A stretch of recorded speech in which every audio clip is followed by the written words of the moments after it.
أمين وكيل الحليم الكريم الرؤوف الرحيم. أما بعد، فأعوذ بالله من الشيطان الرجيم. بسم الله الرحمن الرحيم. فقد قال الله تبارك وتعالى في الكلام المجيد والفرقان الحميد: واعبدوا الله ولا تشركوا به شيئا. صدق الله مولانا العظيم وصدق رسوله النبي الكريم الأمين، ونحن على ذلك لمن الشاهدين والشاكرين، والحمد لله رب العالمين. رب اشرح لي صدري ويسر لي أمري واحلل عقدة من لساني يفقهوا قولي.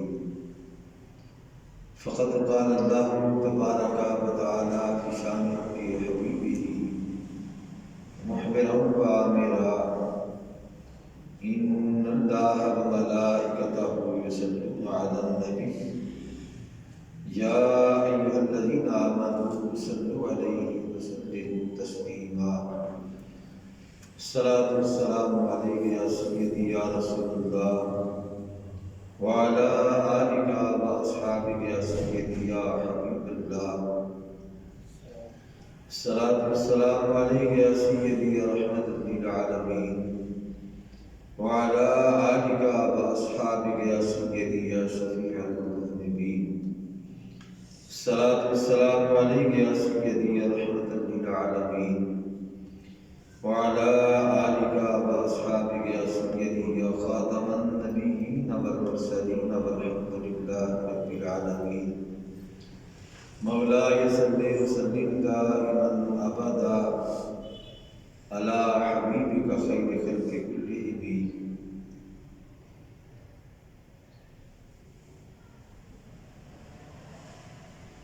واعبدوا الله ولا تشركوا به شيئا وبالوالدين إحسانا.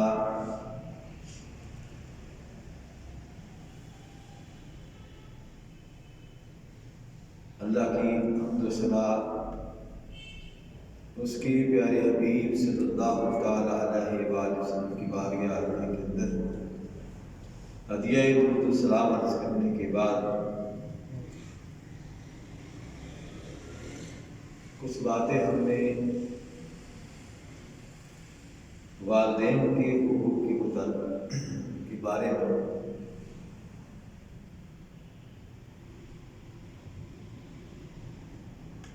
قرآن و حدیث کی روشنی میں سننے اور سنانے کی سعادت حاصل کی تھی.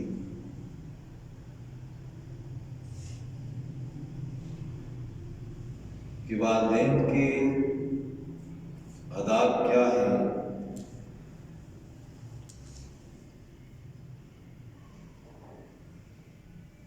بات اس جو ہم نے ختم کی تھی. اللہ کریم نے ارشاد فرمایا کہ اگر تمہارے والدین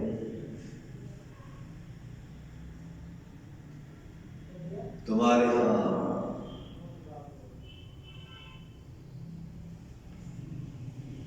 بڑھاپے کو پہنچ جائے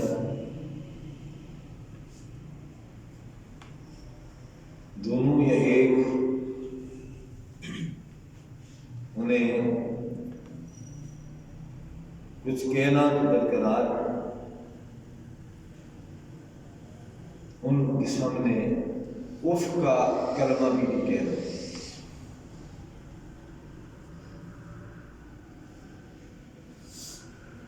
یہ بڑا نازک معاملہ ہے اولاد کے لیے والدین کے ساتھ اس نے سلوک کا.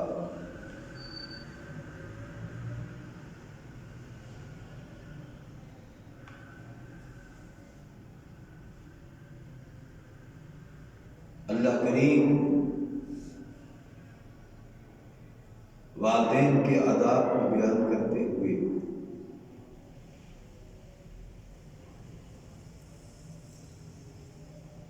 ایک مسلمان کو تنبیہ فرما رہا ہے کہ اہل ایمان تمہارا اپنے والدین کے ساتھ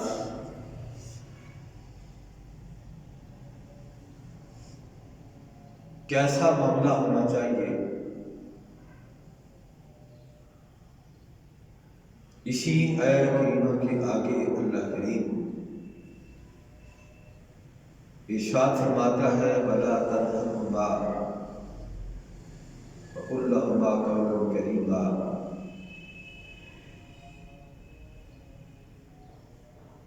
اور انہیں جھڑکنا بھی نہیں، ان دونوں کے ساتھ بڑے ادب سے بات کیا کرو۔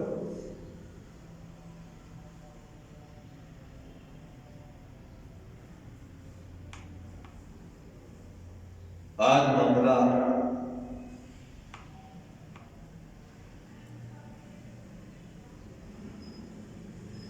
بدقسمتی سے اولاد والدین کے ساتھ کرتی ہے۔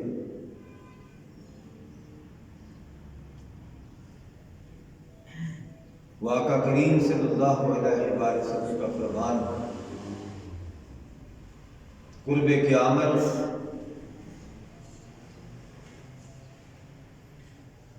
مائیں اپنی مالکوں کو جنم دیں گی،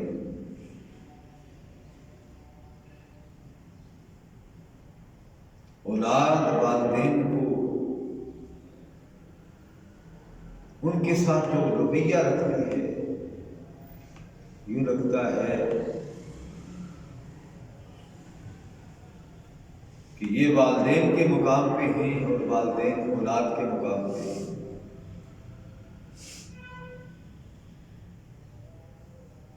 اس طرح کا آرڈر، اس طرح کا حکم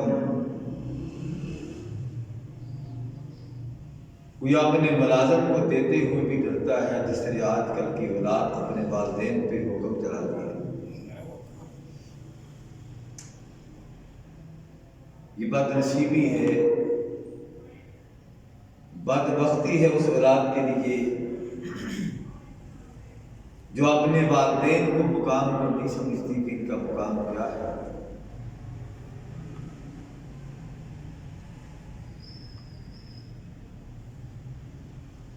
ابھی آیت کریمہ جو ہم نے سورہ نساء سے تلاوت کی،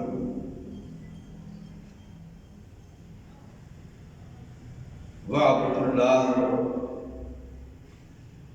کہ اللہ کی عبادت کرو اور اس کے ساتھ کسی کو شریک نہ ٹھہراؤ۔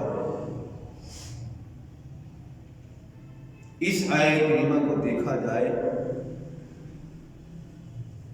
پتہ یہ چلتا ہے کہ اللہ کریم نے اپنی عبادت کے ساتھ والدین کے ساتھ حسن سلوک کو مشروط کر دیا ہے۔ اگر تم نے اپنی دعا کو، اپنی عبادت کو اللہ کی بارگاہ کے اندر قبولیت کے درجے تک پہنچانا ہے تو والدین کے ساتھ حسن سلوک کرو۔ اللہ کریم کیا ارشاد فرما رہے ہیں؟ وَاعْبُدُوا اللَّهَ، اللہ کی عبادت کرو، اللہ کو ایک جانو، اس سے اپنا خالق و مالک جانو،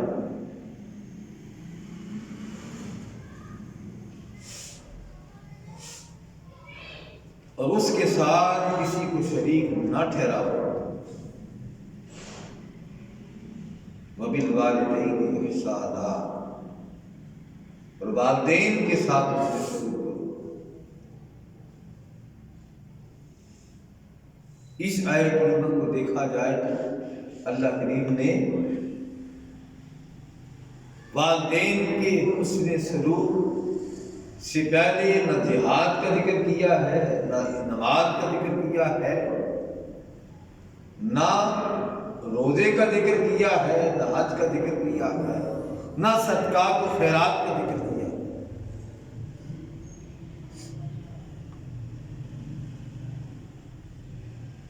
فرمایا وَاعْبُدُوا اللَّهَ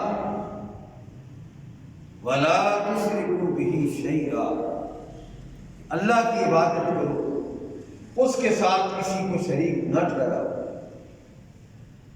اور والدین کے ساتھ اس میں سلوک کرو۔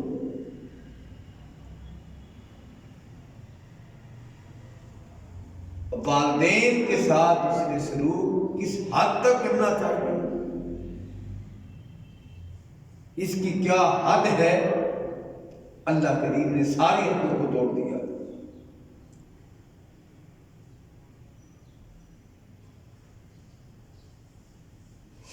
والدین کے ساتھ اس نے سلوک جو ہے وہ ہر حال میں، وہ جیسے کیسے بھی ہیں، تمہارے حسن سلوک کے حقدار تمہارے والدین ہیں، پھر رشتے دار ہیں۔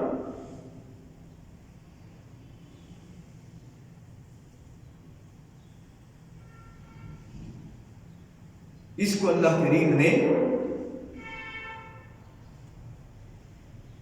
سورہ لقمان کے اندر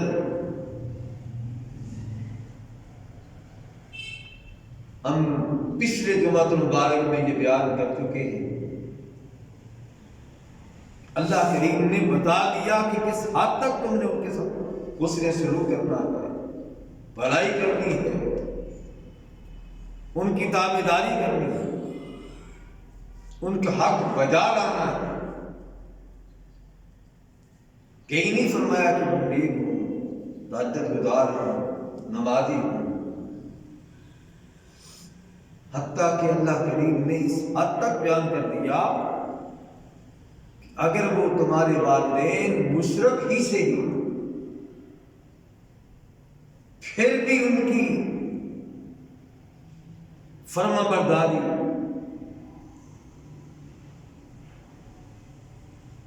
وہ تمہارے حسن سلوک کے حقدار ہیں، مشرک ہو کر بھی اللہ تعالیٰ فرماتا ہے وہ تمہارے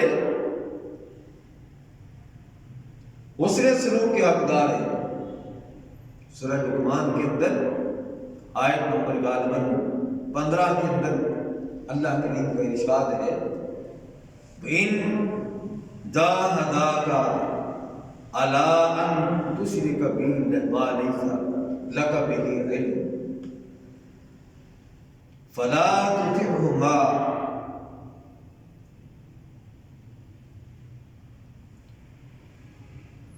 اگر وہ تجھے اس بات پہ مجبور کرے،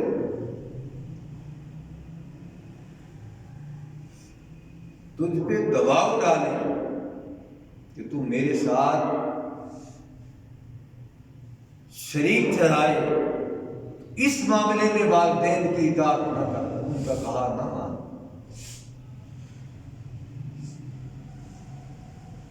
باقی ہر معاملے میں اللہ کریم فرماتا ہے اپنے والدین کے ساتھ اسے سلوک کرو۔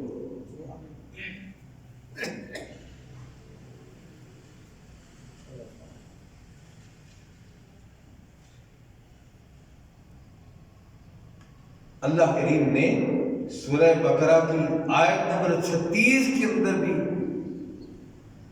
ارشاد فرمایا کہ اللہ کی عبادت کرو، یعنی کسے کہا جا رہا ہے؟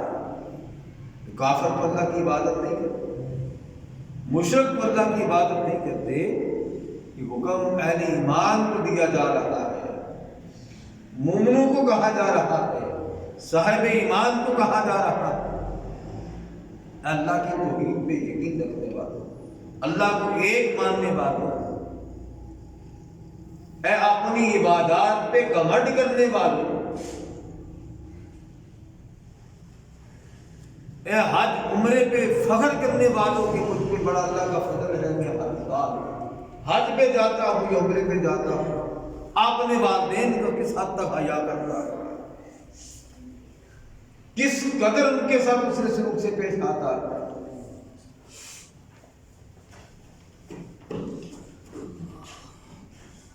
والدین حسن سلوک کی حد کو اللہ کریم نے ختم کر دیا ہے، ایک حد قائم رکھی ہے۔ اگر تجھے وہ شرک کی طرف لے جانا چاہے، مشرک بنانا چاہے، اس معاملے میں وہ تیرے حسن سلوک کے حقدار نہیں، یہ بات ان کی نہیں ماننا، اس میں ان کی پیروی نہیں کرنی، یہ کہا ان کا نہیں ماننا، یہ بات ان کی نہیں ماننی۔ باقی ہر معاملے میں اللہ کریم کہہ رہا ہے کہ والدین کے ساتھ اس نے سلوک کرو۔ یقین جانیے جو والدین کے ساتھ حسن سلوک کرنے والا ہے، اپنے والدین کے ساتھ خیرخواہی کرنے والا ہے، بھلائی کرنے والا ہے، ان کی دل جوئی کرنے والا ہے، ہر معاملے میں ان کے آگے پچھ کے رہتا ہے، محبت کرتا ہے، پیار کرتا ہے، نہ وہ دنیا کے اندر ذلیل ہوتا ہے نہ آخرت میں ذلیل ہوتا ہے۔ دنیا کے اندر بھی کامیابی ملتی ہے، عزت ملتی ہے، دنیا کے اندر بھی سرخرو اللہ کرتا ہے، آخرت میں بھی اللہ سے سرخرو۔ جو شخص والدین کے ساتھ اس کے سلوک سے پیش نہیں آتا، ان کا کہا نہیں مانتا، وہ دنیا کے اندر بھی ذلیل و رسوا ہے، آخرت میں بھی ذلت و رسوائی اس کا مقدر بنے گی۔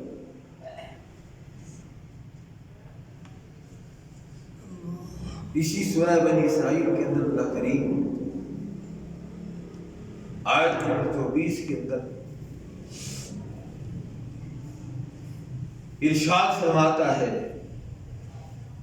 وَاخْفِضْ لَهُمَا جَنَاحَ الذُّلِّ من الرحمت،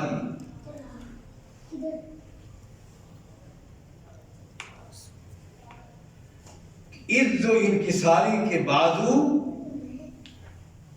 ان دونوں کے لیے نرم دلی سے جھکائے رکھو۔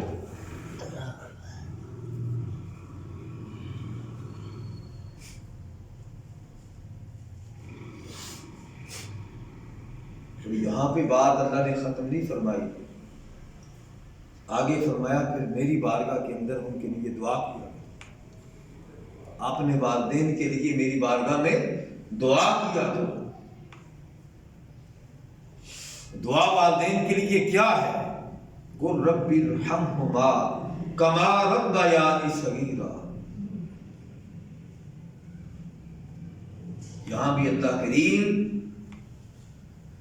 بظاہر دیکھا جائے اپنے محبوب کریم رؤوف الرحیم صلی اللہ علیہ وآلہ وسلم کو حکم دے رہا ہے، حضور کے وسیلے سے صلی اللہ تعالی علیہ وآلہ وسلم، ان کے وسیلے سے رب کائنات امت مسلمہ کو حکم دے رہا ہے کہ تم میری بارگاہ میں اپنے والدین کے لیے یوں دعا کیا کرو کہ باری تعالیٰ میرے والدین پہ اس طرح رحم فرما جس طرح انہوں نے بچپن میں میری پرورش کی۔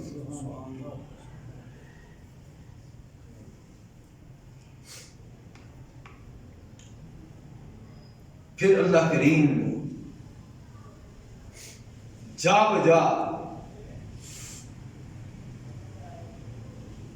حکم دیتا ہے کہ وَبِالْوَالِدَيْنِ إِحْسَانًا، کہ والدین کے ساتھ اس نے سلوک کرو۔ حضور نبی اکرم صلی اللہ تعالی علیہ وآلہ وسلم آپ کی بارگاہ عالیہ کے اندر صحابی حاضر ہوا اور عرض کرنے لگا، یا رسول اللہ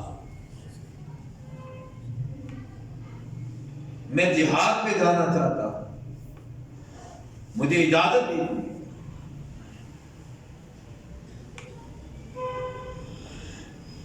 آج بعض نام نہاد جہاد کے ٹھیکیدار وہ کہتے والدین سے جہاد کی اجازت کی ضرورت دینے کی کوئی حاجت نہیں دیتے، زبردستی تم بھاگ کے چلے جاؤ۔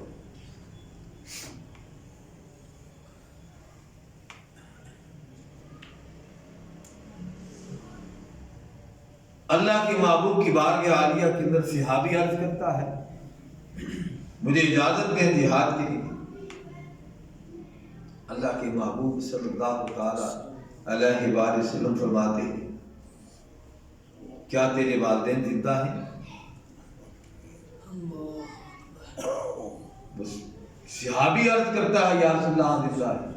فرمایا جاؤ والدین کی خدمت کو اللہ تمہیں جہاد کا ثواب عطا فرمائے.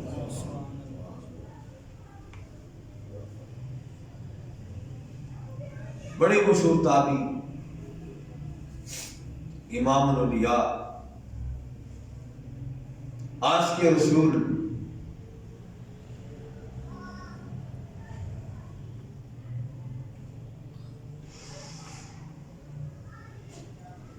جنہوں نے 20 سال کا عرصہ نبی کریم صلی اللہ علیہ وآلہ وسلم کی حیات طیبہ کا پایا لیکن آقا کی زیارت کے لیے حاضر نہ ہو سکے.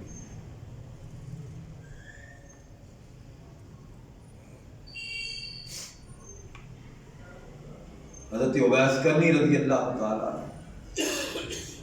جب پتہ چلا کہ مصطفیٰ کریم صلی اللہ علیہ وآلہ وسلم کے دندان مبارک احد کے اندر شہید ہو گئے, ایک دانت نکالا, خیال کیا کہ شاید میرے مصطفیٰ کا یہ دانت, کرتے کرتے سارے دانت نکال دیے, پتہ نہیں کون سا دانت مصطفیٰ کا.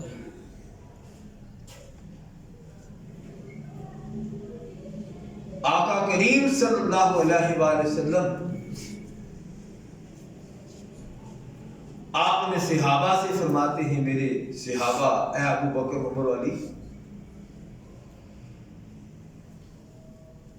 قرن کے اندر میرا ایک عاشق رہتا ہے,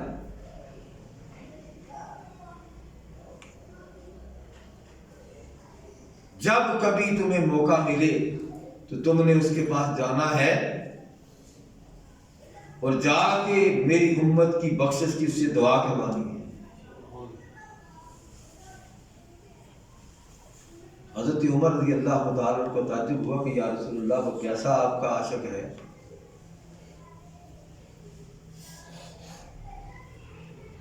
کہ وہ آپ کی حیات طیبہ کے اندر زندہ ہے اور آپ کی زیارت کے لیے حاضر نہیں ہوا.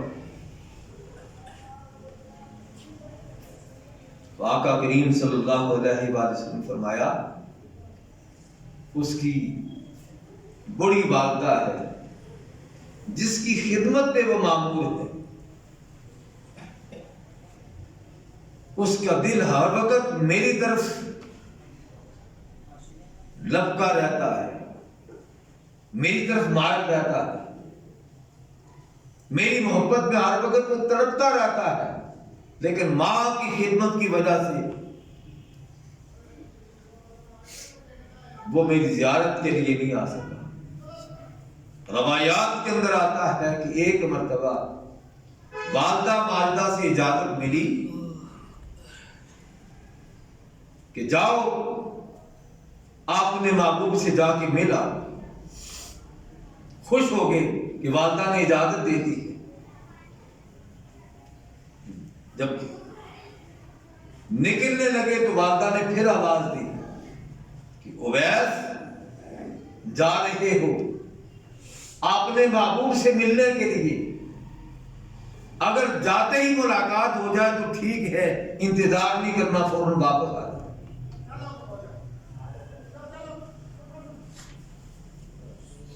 حدیث طیبہ میں آتا ہے کہ آپ مدینہ طیبہ آئے, امہات المومنین سے پوچھا کہ آقا کدھر ہے؟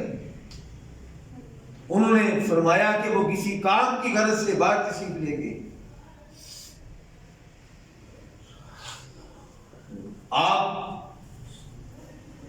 فرمانے لگے کہ عرض کرنا آقا کریم کی بارگاہ عالیہ کے اندر کہ آپ کا غلام اویس آیا تھا, بس اتنا ہی وقت کی اجازت ماں سے ملی تھی, اب میں واپس جا رہا ہوں والدہ کے پاس. آپ اندازہ لگائیں کہ کتنا بڑا درجہ تھا صحابیت کا. انتظار کر لیتا کہ آقا آئیں گے, ملوں گا پھر جاؤں گا. ادھر والدہ کا حکم تھا، اور یہ حکم اللہ کے حکم کی تعمیل تھی، وبالوالدین احسانا، کہ والدین کے ساتھ اچھے سلوک کرو۔ اما یبلغن عندک الکبر احدہما او کلاہما، اگر تمہارے پاس وہ دونوں بڑھاپے کو پہنچ جائیں، یہ دونوں میں سے ایک، یعنی خدمت کی اللہ کریم نے جو ڈیوٹی لگائی تھی اہل ایمان پہ، اس پہ جس نے پہرا دیا وہ حضرت عبیس کرنی تھی۔ واپس آ گئے آقا کریم صلی اللہ علیہ وسلم جب اپنے کام سے گھر واپس تشریف لائے، ازواج مطہرات سے فرمانے لگے مجھے آج میرے عاشق کی میرے گھر سے خوشبو آ رہی ہے۔ تو ازواج مطہرات نے عرض کیا یا رسول اللہ وہ آیا تھا عبیس نامی، اور یہ بتا کے کیا ہے کہ والدہ سے فقط اتنا ہی وقت ملا، وقت کی اجازت ملی تھی کہ آقا مل جائے تو صابے ہاں، نہ ملے تو فوراً واپس آ جانا، کوئی پتہ نہیں کب میری روح نکل جائے۔ ماں کو بھی بیٹے سے محبت تھی، بیٹے کو بھی ماں سے محبت تھی۔ آپ فرمانے لگے میرا وہ عاشق جب تمہاری اس سے ملاقات ہو تو میری امت کے لیے دعا کرنا، امت کی بخشش کی دعا کرنا۔ وہ میرا عاشق ہے لیکن والدہ کی خدمت کی وجہ سے وہ نہیں آتا۔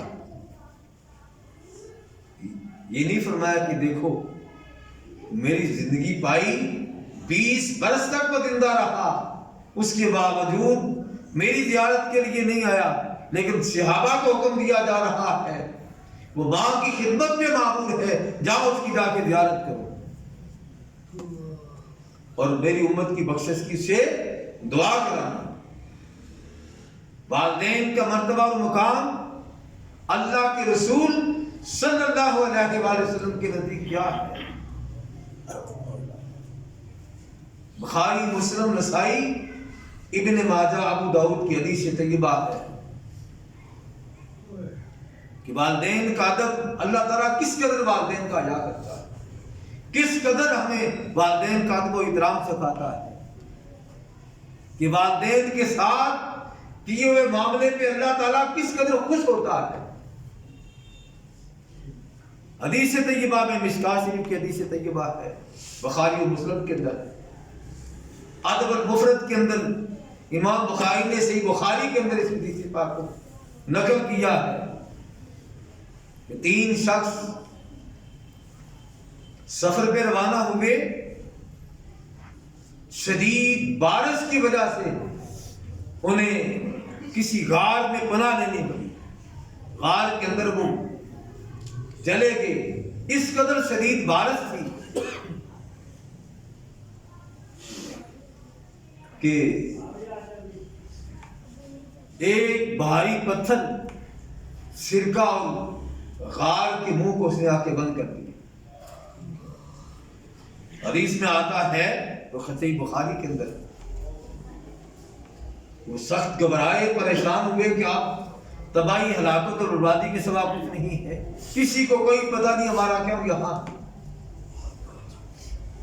اب کیا بنے گا، اتنا بھاری پتھر ہے، ہمارے اندر ہمت قوت تو نہیں ہے اسے ہٹا سکے۔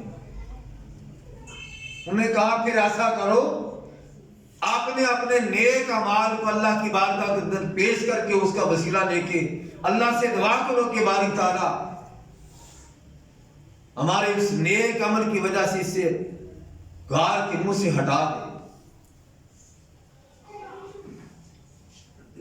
کسی نے کسی عمل کو پیش کیا، کسی نے کسی عمل کو پیش کیا، ایک شخص وہ اللہ کی بارگاہ کے اندر اپنے اس عمل کو پیش کرتا ہے کہ باری تعالیٰ تجھے معلوم ہے سردیوں کے دن تھے، میں اپنی بکریوں کو ان کا دودھ دو کے لایا کرتا تھا، سب سے پہلے میں اپنے والدین کو پیش کیا کرتا تھا، پھر اپنے بیوی بچوں کو دیا کرتا تھا۔ تو جانتا ہے ایک دن ایسا آیا میرے پہنچنے میں کچھ دیر ہو گئی، جب میں والدین کے پاس پہنچا تو وہ سو چکے تھے۔ میرے بچے بلکتے رہے، تڑپتے رہے، لیکن میں نے وہ دودھ اپنے بچوں کو نہ دیا اس وقت تک جب تک والدین بیدار ہو کے انہوں نے دودھ استعمال نہیں کر دیا۔ ساری رات میں ان کے پاس کھڑا رہا، دودھ لے کے انہیں بیدار بھی نہیں کیا، ان کی نیند کے اندر خلل بھی نہیں ڈالا۔ یہ امام بخاری بیان کر رہے ہیں۔ اس وقت تک ان کے پاس کھڑا رہا جب تک وہ بیدار نہیں ہوگے۔ ہم کیا کرتے ہیں، سب سے پہلے جا کے والدین کی آج کل فکر ہی کوئی نہیں، پرواہ ہی کوئی نہیں۔ ہم سمجھتے ہیں کہ آسمان سے گرے تھے، زمین نے اٹھا لیا تھا، ہم یوں ہی بڑے ہو گئے۔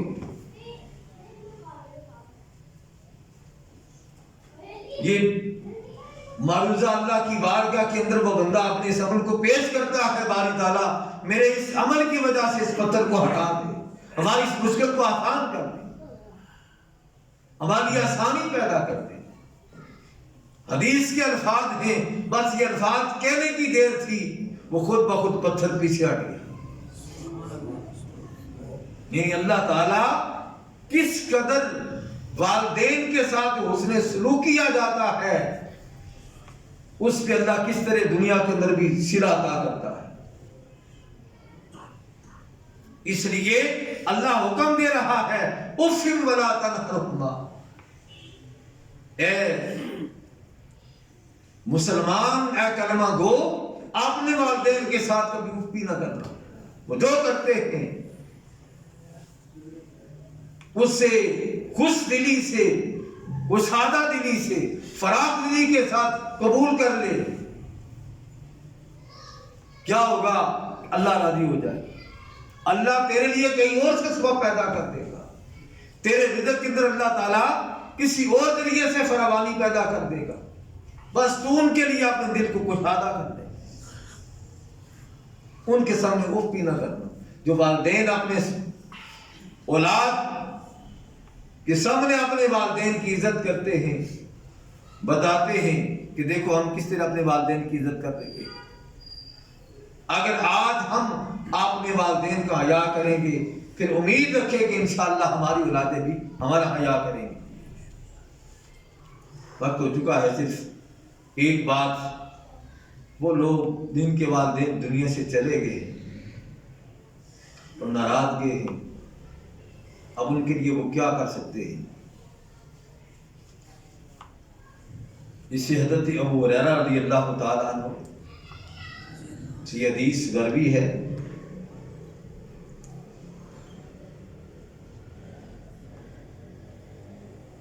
کہ جو شخص جمعے کی رات کو، جو رات گزر چکی ہے، یعنی جمعے رات گزار کے جمعے کی رات کو 12 رکعت نماز نفل برائے سارے ثواب والدین، والد یا والدہ یا والدین دونوں کے لیے 12 رکعت نماز اس طریقے سے پڑھتا ہے کہ ہر رکعت میں سورہ فاتحہ کے بعد